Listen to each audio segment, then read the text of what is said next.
За өнөөдрийн арга хэмжээнд хүрэлцэн ирж оролцож байгаа та бүхний амраа болон айлтгаж үзчихье.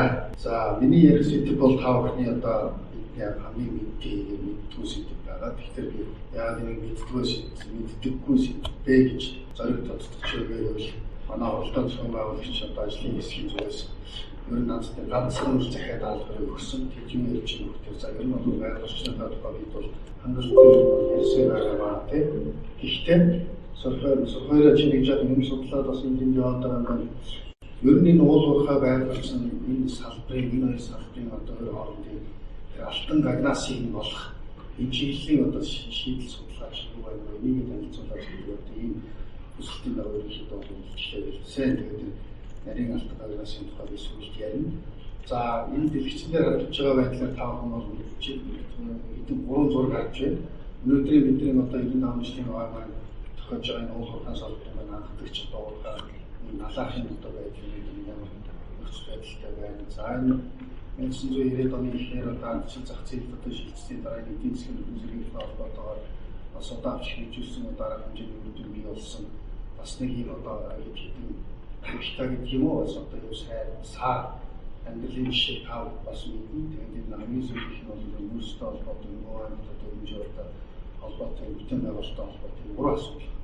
Тэгэхээр энэ би бол энийг нөгөө салбараа муулах гэж юм харж байгаа биш. Ерөөсөө нийгэм уул уурхай ерөөсөө уран зургаар нь ойлгоод байгаа юм. Өөрөөр хэлбэл цаад агуулгын ерөөсөө уул уурхай байгаль орчин бол одоо ийм хэмжээс илүү очруулдаг юм байна гэдгийг ардын нийтийн ойлголт ийм болчихж байна.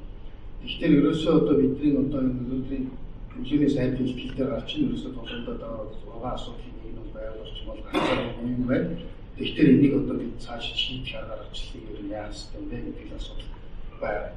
Нөгөө талаар энэ тоо баримт бид бас судалж үзсэн. Энэ улсын хурлын өргөдлийн байнгын байнгын орон 2016 он ер нь байгаль орчны салбартай холбоотой гэсэн онол зөвлөлийн 200 гаруй орчим өргөдөл байна гэсэн мэдээ байсан. Энийг нэг нарийнчлал үзэхэд уул уурхай салбараас одоо үүсэж байгаль орчинд үүссэн онцлог чинь үндсэндээ бол энэ тийм 100% тийм 50% буюу одоо 100 орчим байна гэсэн. Тэгэхээр энэ бол зайлшгүй одоо ийм одоо асуудлын анхаарлын төвд одоо очиход ийм асуудал байгааг та бүхэн бүгдээ мэдж байна.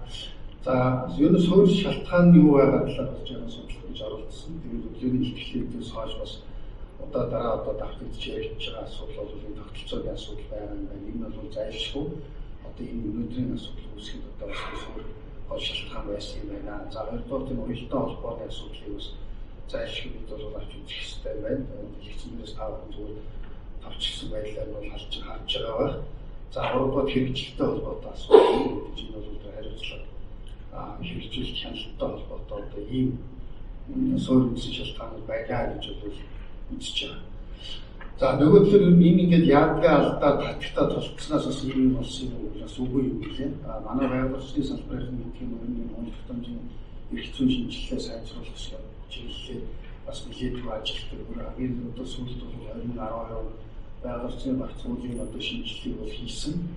Энэ хүрээндээ бол одоо байгаль орчны салбарт одоо авч хэрэглэдэг үүрэгтэй хэдэн одоо олон улсын зарчмуудыг бол нотгшуулсан бол ийм үүдүүдтэй ажил бол байгаа. Энийг бол харьцангуй асуудал хөгжил дэвшил буюу маа гэж болж байгаа. Өөрөөр хэлбэл байгаль орчны аудитын асуудал 2012 онд нотгшуулсан байна. Стратегийн болон хөгжлийн хэлний асуудал 2012 онд нотгшуулсан. Одоо ийм юм байна. Тэгэхээр энэ бол нөгөө талаараа бол бидний бол одоо бас ололт амжилт юм аа. Тэгэхээр энэ бүх юмгаа бид ингээд одоо болохгүй байх, бүтэхгүй байх гэж харж ярих бол зарчмууд бол тохиромжгүй байна л гэсэн санаа. За яг олон улсын зүгээс харахад бол энэ нөлөөлөх байдлын хэлний асуудал бол одоо 60-70 оноос энэ уурхай хаалттай холбоотой концепц бол ер нь бол 70 оноос эхлээд 90 оноос бас нэлийн одоо ирж авсан. Өглөө ундраа гişмж бас ярьж байгаа бид бол налахаа уурхай хийхэд юу уурхай хаалт битгий юм байсан. Тэгээд яг санхүүцааны одоо хайчин дундас ийм нөхцөл байдал үүссэн ийм асуудал бид ойлгох хэрэгтэй гэж тийм.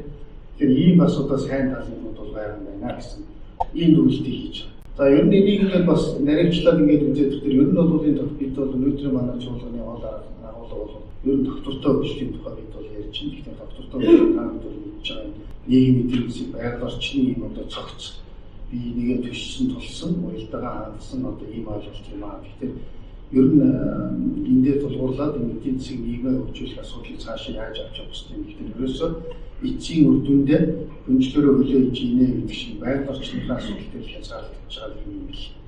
Би бол байгаль орчны салбарын хүн бол биш. Гэхдээ тийм учраас нарийн ширийг нь бол нарийн сайн ярьж мэдэхгүй. Гэхдээ ерөөсөө байгаль орчны даат технологийн нөхцөл байдлаараа бол та бидний амьдрал хүсэл зориг одоо явж хязгаарлагдах юм байна. Тэгэхээр энэ одоо бол орцоо дээрээс ерөөсөө энэ олон улсын энэ уулын салбарт байгаль орчны тогтолцоо гэдэг бол одоо өөрийн тогтсон юм механизм схем бол бүрдчихсэн. Тэр нь бол одоо сайн жишээ хэрэгжиж байгаа нь байгаа. Бид ч аваад явж байгаа юм байна. Акцгүй юм бол энийг хэрэгжүүлэхэд гэдэг юм одоо асуудалтай асуудал.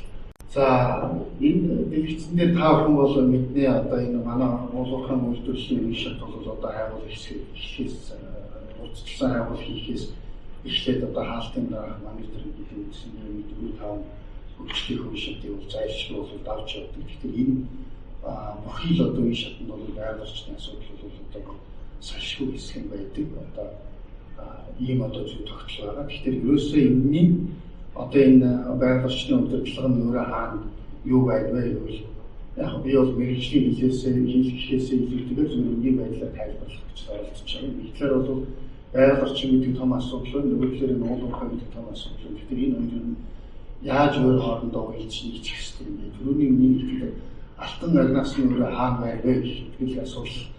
Ер нь бол манай энэ уул их зүүн одоо цаашдын шинжилгээ үнэхээр анхаарал төвд байж шийдэх ёстой асуудал юм байна гэдгийг асуудал. Тэгээд энийг бид бол яг хөө зөвхөн төв хугацаанд бол янз бүрийн байдлаар шийдэх гэж оролдсон. Зөвхөн байгаль орчны салбарын маань өөрийнхөө уламжлалт хэрэгжүүлэх гэж бас нэгэн чармааж одоо зүтгэж ажилласан.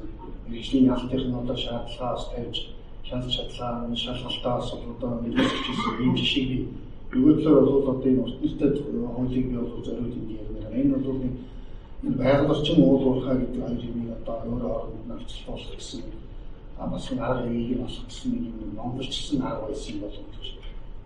Тэгэхээр бол энэ маань бас төдийлөн сайн үр дүн өгч ажиллаж чадаагүй мэдээ бодлоос хамраас үүсгэж байгаа хаа бол мэдж байгаа. Тэгэхээр энэ бол эдгээр одоо Монгол зарим арга маань одоо бас юм хааш тохирдог юм байдаг ч гэсэн тэгэхээр одоо энэ нарийн шиг асуудал бол тохирдгүй юм жишээ болов уу гэдгээс зориулж хэлсэн. Тэгээд ер нь эцсийн үр дүндээ бол энэ хоёрын тэр алтан агнаас нь өөрөө юу байв гэх тэр уурхай хаалт гэх асуудал юм байна. Тэгэхээр би ер нь нийт олон нийт гэдэг юм уу таамаг таач гэх юм. Энийг шууд одоо хаалт гэдэг уурхай хаалт гэдэг юм. Энийг тайлбар талаас нь бид бол хүмүүсийг одоо ойлгох зогсоо ойлгоо.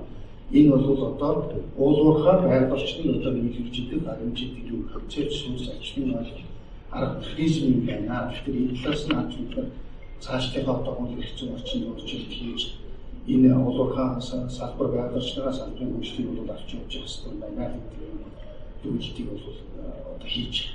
За тэгээд энэс цааш бол одоо бас нэг 2-3 асуудлыг манай төрөлсөөр бол бас анхаарч байгаа юм стар харагдаж байгаа. Нэгдүгээр бол нэг мартчихвахгүй асуудал бол энэ уурхай хаалт бол энэ уулуурхай үйлдвэрлэлийн бүхий л одоо энэ шатыг байдаг байгаль орчны хамгаалалт тэрэндээ одоо дэмжлэг болж байгаа ийм асуудал шүү гэж түрүүний хэлсэн санаагаас давтаад энэ мартмаар юм байна. Хоёрдугаар бол би түрүү хэлсэн энэ 2012 оноос эхлээд стратегийн болон хөгжлийн гэдэг юм янз бүрийн бас байгаль орчны менежментийн шинэ арга хэрэгслүүд бас нэгтгэсэн юм. Тэгэхээр цаг хугацааны хувьд бол Монгол улсаас гэрээс ингэ авч хэрэгжүүлэх боломж бас бүрдээгүй байна. Тэгэхээр энэ төр засгаас гарч байгаа бодлогын бичмээр төвлөрөө энэ стратегийн үйлдвэрлэлийн асуудал төр бол төр засгийн манаас анхаарлаа хандуулаач. Энэ чинь өөрөө цаашлаад тэр бодлогын бичмээрийг хэрэгжүүлэхэд одоо шийдвэрийг одоо аль тал руу харуулж бас ямар хөдөлгөөтэй яаж гаргахгүй юм гэдэг бас нөлөөлөх юм ачаал бүтэлтэй юм байгаа.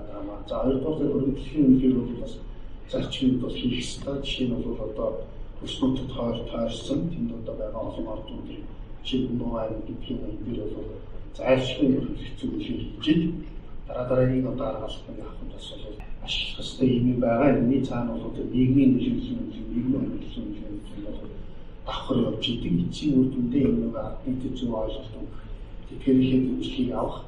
Тэгээд одоо тэр нийгмийн лицензийн дөрөв матуусрал ярьж байгаа өнөөдрийн бидний яриад байгаа нийгмийн лицензийн тэр түвшин бол дараагийнхаа үйлчлэгийн үйлчлүүлээд нийгмийн үйлчлэл бол суурь гарч болох юм аа гэсэн одоо ийм товч ихтлээ бэлдсэн. Тэгээд цаашдаа бол энэ улуурхай үйлдвэрийн яамнаас улуурхай хуулийн төсөл явж байгаа. Тэгэхээр энэ дээр бол бас уурхай хангалттай асуудал бас бид асууж болсон байна. Тэгэхээр энийг бас яамны бас нэгэн одоо хэмжээчүүд бас нэрээ суулж бас авч үзэж байгаль орчин улуурхайг одоо нөр оронд хэмжиж талаас талаас харасаа гэж одоо хэлж байна. Анхаарал тавьсан